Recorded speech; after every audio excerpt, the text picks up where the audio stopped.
Hello students, welcome again. Python सीखने के process में ये हमारा 8th लेक्चर है। लास्ट लेक्चर में हमने एक प्रोग्राम करके देखा था क्वाड्रेटिक इक्वेशन सॉल्व करने का, और अब हम फिर से थ्योरी पार्ट की ओर मूव कर रहे हैं। इस लेक्चर में हम सीखेंगे पाइथन टोकन्स के बारे में। देखिए, हर प्रोग्रामिंग के कुछ ग्रामर रूल्स होते हैं। लैंग्वेज एक्चुअली क्या होता है? लैंग्वेज एक्चुअली जैसे हम जनरल लाइफ में यूज करते हैं कोई भी कम्युनिकेशन की लैंग्वेज, चाहे वो हिंदी हो, चाहे वो इंग्लिश हो, चाहे वो कोई भी रीजनल लैंग्वेज हो, किसी भी लैंग्वेज को अगर आप समझते हैं तो हर लैंग्वेज में उसकी अपनी ग्रामर होती है। और ऐसे बोलचाल की भाषा में हम बोल लेते हैं, बट सटीक बोलने के लिए हमें ग्रामर का आना बहुत ज़रूरी है, ग्रामर का नॉलेज होना बहुत ज़रूरी है। जितना ज़्यादा हमारा ग्रामर स्ट्रांग होता है उतना हम सिंटैक्स मिस्टेक कम करते हैं, मतलब हम स्टेटमेंट्स बनाने में मिस्टेक्स कम करते हैं। प्रोग्रामिंग में भी हम कॉमनली दो तरह के एरर से इनकाउंटर करते हैं। एक पहला सिंटैक्स एरर होता है और दूसरा हमारा लॉजिकल एरर होता है। तो सिंटैक्स एरर काफ़ी हद तक आप रिमूव कर सकते हैं अगर आपको ग्रामर पोर्शन पे कमांड होता है। तो ये लेक्चर आपके लिए बहुत इंपॉर्टेंट होने वाला है। तो चलिए हम लोग स्टार्ट करते हैं पाइथन टोकन से। पाइथन टोकन्स को, पाइथन टोकन्स क्या होते हैं, ठीक है। In any programming language the smallest individual unit in a program is known as token or lexical unit, right. Smallest individual unit in a program is known as token or lexical unit. देखिए, एक programme जब हम लिखते हैं तो उसमें logics plus statement, हम कई सारे स्टेटमेंट्स यूज करते हैं और हर स्टेटमेंट्स में बहुत सारी चीज़ें यूज करते हैं। फॉर एग्जांपल कुछ स्पेशल सिंबल्स यूज करते हैं। उस पूरे के पूरे इंटायर स्ट्रक्चर को अलग अलग पार्ट में डिवाइड किया गया है और उसी को हम लोग एक्चुअली में टोकन्स कहते हैं। इसको एक एग्जाम्पल से समझते हैं। देखिए, यहाँ पे मैंने एक स्टेटमेंट लिया है, hurray our team wins the match comprehensively, right. ये एक जनरल स्टेटमेंट है इंग्लिश लैंग्वेज में, राइट। अब इसको अगर हम जनरलाइज करें तो इसमें कंप्यूटर के टर्म में दो तरह के टोकन्स यूज हुए हैं। Here two types of tokens are used, words and punctuators. Words use हुए हैं ताकि हमने एक स्टेटमेंट फ्रेम किया है वर्ड्स को यूज करके। एंड पंक्चुएटर्स क्या है? पंक्चुएटर्स वो स्पेशल सिंबल्स हैं जो हमने इसमें यूज किए हैं। जैसे जो भी हमने डबल इन्वर्टेड कॉमा और सिंगल इन्वर्टेड कॉमा या डॉट्स यूज किए हैं वो सारे के सारे पंक्चुएटर्स हैं, ठीक है। तो इसी तरह से प्रोग्रामिंग लैंग्वेज में जब हम प्रोग्राम लिखते हैं तो कई तरह के तरीके के टोकन्स यूज करते हैं और वो tokens smallest individual unit of program होता है जिसको लेक्सिकल यूनिट भी कहते हैं, ठीक है। देखिए, बेसिकली पाइथन में टाइप के टोकन्स होते हैं, keywords, identifiers, literals, operators and punctuators, ठीक है। हम लोग एक एक करके टोकन्स के बारे में डिस्कस करेंगे।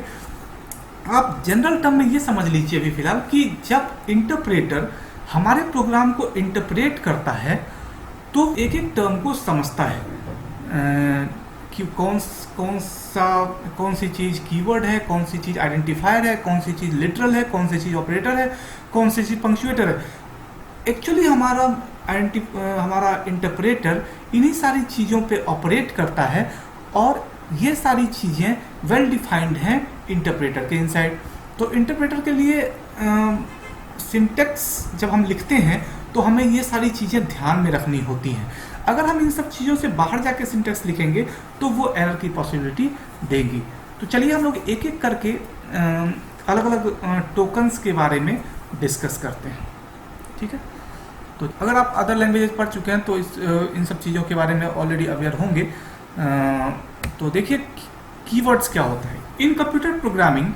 Keywords are the reserve words having special meaning and is used for special single purpose. हर प्रोग्रामिंग लैंग्वेज में कुछ वर्ड्स को रिजर्व कर दिया गया है जो कि स्पेशल पर्पस के लिए यूज किया जाता है इंटरप्रेटर और कंपाइलर के थ्रू। क्योंकि पाइथन एक इंटरप्रेटेड लैंग्वेज है तो इसमें इंटरप्रेटर कुछ वर्ड्स को स्पेशल पर्पस के लिए यूज किया जाता है और स्पेशल वो वर्ड स्पेशल मीनिंग कंटेन करते हैं। उन वर्ड्स को ही हम लोग कीवर्ड्स कहते हैं। नेक्स्ट, ये वो वर्ड्स हैं जो पाइथन में रिजर्व है, ठीक है। जैसे false, assert, del, for, in, और, while, none, break, elif, from, ये वो सारे वर्ड्स हैं जो कि हमारे पाइथन के इंटरप्रेटर में रिजर्व कर दिए गए हैं। अगर हम प्रोग्रामिंग में इन चीज़ों को अदर पर्पस के लिए यूज करते हैं तो वो एरर कॉज करेगा। फॉर एग्जांपल, अगर हम एक वेरिएबल डिक्लेयर करते हैं और वेरिएबल डिक्लेरेशन में एलिफ नाम का स्टेटमेंट या डेल नाम का स्टेटमेंट हम वेरिएबल डिक्लेरेशन के लिए यूज कर लेते हैं तो फिर हमारा प्रोग्राम एरर कॉज करेगा, ठीक है। हम प्रैक्टिकली भी इन सब चीज़ों को देखेंगे। चलिए अब समझते हैं आइडेंटिफायर्स क्या होते हैं। A Python identifier is name used to identify a variable, a function, a class, a module or other part of program। देखिए, जब हम प्रोग्राम लिखते हैं तो उसमें बहुत सारी चीज़ें इन्वॉल्व होती हैं। हम उसमें वेरिएबल्स डिक्लेयर करते हैं, हम उसमें फंक्शंस डिक्लेयर करते हैं, हम उसमें क्लास डिक्लेयर करते हैं, हम उसमें मॉड्यूल्स डिक्लेयर करते हैं और भी बहुत सारी चीज़ें डिक्लेयर करते हैं। तो इंटरप्रेटर उन सब चीज़ों को डिफ्रेंशिएट कैसे करेगा? तो इंटरप्रेटर इन सब चीज़ों को डिफ्रेंशिएट करता है using identifiers. Means identifiers names होते हैं जो कि एक वेरिएबल को, एक फंक्शन को, एक क्लास को, एक मॉड्यूल को दिए जाते हैं। चलिए कुछ की पॉइंट्स के बारे में डिस्कस कर लेते हैं आइडेंटिफायर्स के बारे में कि आइडेंटिफायर्स किस तरह से डिक्लेयर किए जाते हैं। हम जब आइडेंटिफायर डिक्लेयर करते हैं, आइडेंटिफायर्स लिखते हैं, तो हम उसकी beginning, starting upper case alphabet से और लोअर केस अल्फ़ाबेट से कर सकते हैं। साथ में हम अंडरस्कोर को भी यूज कर सकते हैं बिगिन करने के लिए, स्टार्ट करने के लिए। उसके बाद हम उसमें लेटर्स को, अंडरस्कोर्स को और नंबर्स को यूज कर सकते हैं एक यूनिक आइडेंटिफायर बनाने के लिए, ठीक है। मींस हम कॉम्बिनेशंस भी यूज कर सकते हैं, बट हमें बिगिन, हमें स्टार्ट करने में हमारे पास रिस्ट्रिक्शन है कि हम अपर केस और लोअर केस अल्फ़ाबेट्स और अंडरस्कोर को यूज करें, ठीक है। सेकेंड पॉइंट जो आइडेंटिफायर्स के बारे में इंपॉर्टेंट है वो ये है कि Python does not allow special character whenever we define identifier. जब हम आइडेंटिफायर डिफाइन करते हैं तो हम उसमें स्पेशल कैरेक्टर्स को यूज नहीं कर सकते हैं। Now third point is identifier must not be keyword of Python. Obvious है, क्योंकि हमने अब जस्ट पढ़ा था अभी कीवर्ड्स के बारे में कि कीवर्ड्स रिजर्व वर्ड्स होते हैं और हम उनको किसी और पर्पस के लिए यूज कर ही नहीं सकते हैं। तो हम जब आइडेंटिफायर्स डिफाइन कर रहे हैं तो हम कीवर्ड्स को एज एन आइडेंटिफायर डिफाइन नहीं कर सकते हैं। दिस इज द रिस्ट्रिक्शन, ये रिस्ट्रिक्टेड है, हम आप नहीं कर सकते। अगर आप करेंगे तो प्रोग्रामिंग में एरर आएगी। नेक्स्ट पॉइंट जो हमें डिस्कस करनी है, नेक्स्ट पॉइंट है Python is a case sensitive programming language, ठीक है। ये हम पहले भी डिस्कस कर चुके हैं। Most of the high level language case sensitive language होते हैं। और केस सेंसिटिव का मतलब हम यहाँ पे आइडेंटिफायर के टर्म में ये कह सकते हैं कि अगर हम एक आइडेंटिफायर डिक्लेयर कर रहे हैं जिसमें कि रोल नंबर को 3 तरीके से लिख रहे हैं, एक अपर केस, एक लोअर केस और एक कैमल केस। कैमल केस आप समझते होंगे, जिसमें का पहला लेटर कैपिटल होता है। तो कैमल केस, इन 3 केसेस में अगर हम रोल नंबर को ही डिफाइन कर रहे हैं तो they are 3 different identifiers for the Python. मतलब पाइथन इसको 3 डिफरेंट आइडेंटिफायर्स की तरह एक्सेप्ट करेगा, ठीक है। तो हमें केयरफुल रहना है, हमें ये याद रखना है कि जब भी हम आइडेंटिफायर डिफाइन करें तो हमारे पास लिबर्टी है कि हम उसको कैपिटल में, स्मॉल में लिख सकते हैं, बट हम जिस भी फॉर्म में हमने उसको लिखा है हम उसी को कैरी ऑन आगे तक करें, तो कोई एरर नहीं आएगी हमारे प्रोग्राम में। For example my book, file 1 2 3, Z2, date underscore 2 underscore number, ये सब वैलिड आइडेंटिफायर्स हैं। देखिए इसमें आप अगर गौर किया होगा तो अल्फ़ाबेट से शुरू किया, अंडरस्कोर यूज कर लिया, नंबर लिख लिया, मतलब तीनों का कॉम्बिनेशन यूज कर लिया, और हमने अंडरस्कोर से भी स्टार्ट किया।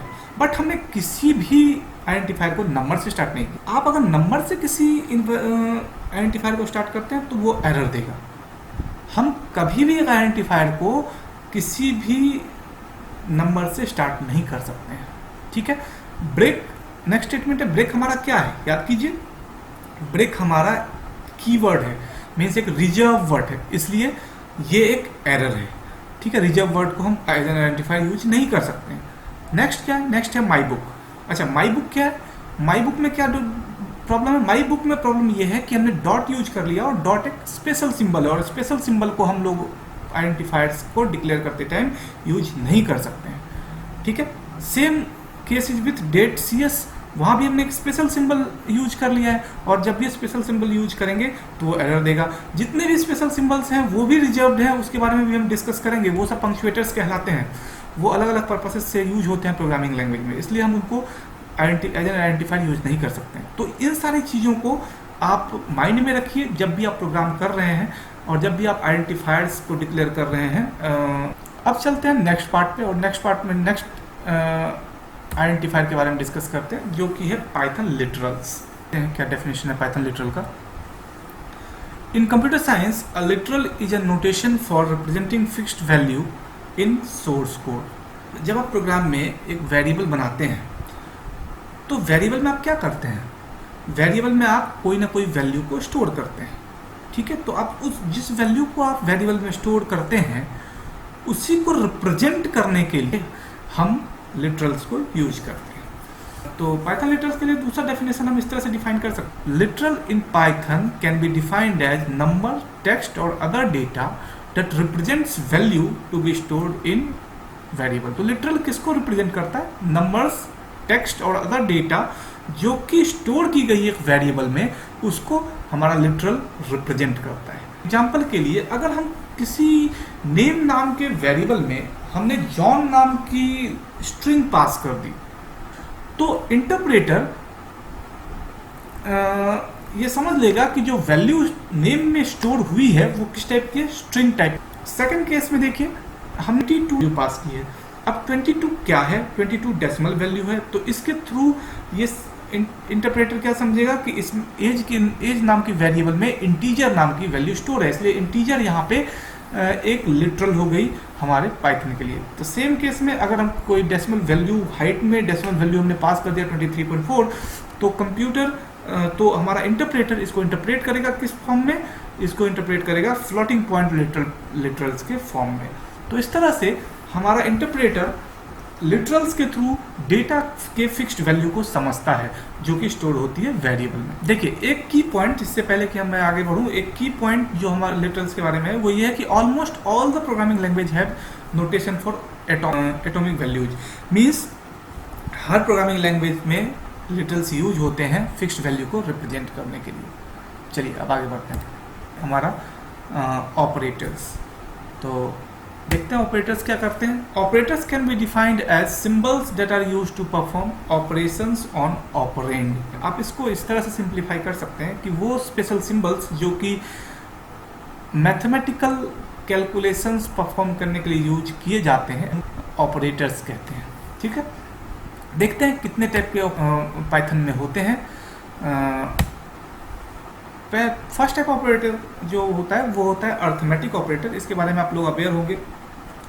सिंपल मैथमेटिक कैलकुलेशंस के लिए इसको यूज करते हैं, जैसे addition, subtraction, multiplication, division. Percentage का साइन हम किस लिए यूज करते हैं? हम इसके थ्रू मॉड्यूलस परफॉर्म करते हैं, इसको मॉड्यूलस कहते हैं, और इसके थ्रू हम डिवीजन परफॉर्म करते हैं जहाँ पे हम रिमाइंडर ढूंढते हैं। तो डबल इंटू के बारे में आप अवेयर हो चुके हैं कि हम जब भी हमको पावर यूज करना होता है किसी वैल्यू के ऊपर तो हम डबल इंटू यूज करते हैं। डबल स्लैश की यूज करते हैं। डबल स्लैश को हम लोग जनरली कहते हैं फ्लोर डिवीजन। अगर हमको डेसिमल वैल्यू को स्किप करना होता है तो हम फ्लोर डिवीजन यूज करते हैं। तो प्रोग्राम में हम इन सारे ऑपरेटर्स के बारे में डिस्कस करेंगे, एक एक करके पहले देख लेते हैं जल्दी से कि कौन कौन से ऑपरेटर्स होते हैं। सेकंड ऑपरेटर जो होता है वो रिलेशनल ऑपरेटर होता है। जनरली कंपेयर, दो वैल्यूज को कंपेयर करने के लिए यूज करते हैं। इस जिसमें कि हम लोग equal to, plus equal to, divide equal to, multiply equal to, minus equal to, modulus equal to, floor division equal to, etcetera etcetera use करते हैं। हम एक एक चीज़ के बारे में डिस्कस करेंगे। सेकंड थर्ड जो हमारे पास ऑपरेटर है वो है assignment operator. Assignment operator use होता है वैल्यूज को असाइन करने के लिए वेरिएबल में। हम जानते हैं कि जैसे मैंने प्रोग्राम में बताया था कि हम जहाँ पे इक्वल टू मैथ्स में, हम जिसको इक्वल टू मैथ्स में कहते हैं उसको हम एक्चुअली प्रोग्रामिंग में असाइनमेंट ऑपरेटर कहते हैं, क्योंकि ये असाइन करता है वैल्यू को। राइट साइड में जो वैल्यू होती है उसको लेफ्ट साइड में मीन्स वेरिएबल में जाके असाइन करता है, राइट। तो ये कुछ असाइनमेंट ऑपरेटर्स हैं। नेक्स्ट जो हमारे पास ऑपरेटर टाइप है वो है लॉजिकल ऑपरेटर, जिसमें हम एंड और नॉट यूज कर। नेक्स्ट जो हमारे पास ऑपरेटर है वो है बिटवाइज ऑपरेटर, इसमें कुछ स्पेशल सिंबल्स यूज होते हैं। तो नेक्स्ट ऑपरेटर जो हमारे पास है वो है bitwise membership operator. Membership operator में तीन चीज़ें आती हैं, इन, नॉट, इन। लास्ट ऑपरेटर जो हमें डिस्कस करना है वो है आइडेंटिफाई ऑपरेटर, और आइडेंटिफाई ऑपरेटर में इज और इज नॉट यूज होते हैं। तो अगर इस लिस्ट को मैं समराइज करूं तो मुझे लगता है कि आप अर्थमेटिक ऑपरेटर, रिलेशनल ऑपरेटर और असाइनमेंट ऑपरेटर्स वगैरह से यूज टू होंगे जनरल लाइफ में भी, क्योंकि आप मैथमेटिक्स पढ़ के आए हुए होंगे। बाकी सारे जो ऑपरेटर्स हैं जैसे logical operators, bitwise operator, membership operator और आइडेंटिफाई ऑपरेटर्स, ये सारे ऑपरेटर्स से आप अवेयर नहीं होंगे। तो हम इन सारे ऑपरेटर्स के बारे में डिस्कस करेंगे। अभी हमने सिर्फ एक लिस्ट देखी है कि कितने तरह के ऑपरेटर्स यूज होते हैं पाइथन में। जब हम डेप्थ में प्रोग्राम करेंगे तो हम इसके बारे में सीखेंगे। चलिए नेक्स्ट पे चलते हैं, जो देखते हैं लास्ट टाइप ऑफ टोकन जो है हमारे पंक्चुएटर्स कहलाते हैं। देखिए पंक्चुएटर्स का डेफिनेशन क्या है। Punctuators are the symbols that are used to implement the grammatical and structure of syntax. Actually punctuators क्या होते हैं? पंक्चुएटर्स कुछ स्पेशल सिंबल्स होते हैं, ठीक है, जो कि ग्रामेटिकल सिंटेक्स, जो हम सिंटेक्स लिखते हैं उसको ग्रामेटिकल स्ट्रक्चर देने के लिए यूज होते हैं, ठीक है। प्रोग्राम में हम जो भी एक्सप्रेशंस बनाते हैं या फिर स्टेटमेंट्स लिखते हैं उन सबको ग्रामेटिकल स्ट्रक्चर देने के लिए कुछ सिंबल्स को यूज किया जाता है, वो सिंबल्स पंक्चुएटर्स कहलाते हैं। ये वो एग्जांपल्स हैं जो एज एन पंक्चुएटर्स यूज होते हैं। तो इस तरह से ये 5 टाइप के टोकन्स पाइथन प्रोग्राम में यूज होते हैं। आप इसके बारे में पढ़िए और वीडियो को पॉज करके देखिए, फिर से अगर नहीं समझ में आया तो उसको फिर से सुनिए। अगर आप इन 5 टाइप के टोकन्स से अवेयर हैं और आपको अगर इसके बारे में नॉलेज है, कहाँ के रूल्स के बारे में नॉलेज है, कैसे डिफाइन करते हैं, कहाँ डिफाइन करते हैं, क्या रिस्ट्रिक्शंस हैं, तो आप बहुत हद तक सिंटेक्स एरर से बच जाएंगे। जब आप बिगनिंग में प्रोग्रामिंग करते हैं तो ये बहुत बड़ा इशू होता है कि एरर्स को फाइंड आउट नहीं कर पाते हैं। तो जैसे जैसे आप इन सब चीज़ों के बारे में सीखने लगेंगे, आप एरर्स को डायरेक्टली आइडेंटिफाई कर पाएंगे। आज का लेक्चर हम यहीं पर फिनिश करते हैं। नेक्स्ट लेक्चर में हम फिर से लौटेंगे प्रोग्रामिंग पार्ट की ओर, जहाँ पे हम कंट्रोल स्टेटमेंट्स के बारे में पढ़ेंगे। Stay tune and keep watching. Thank you.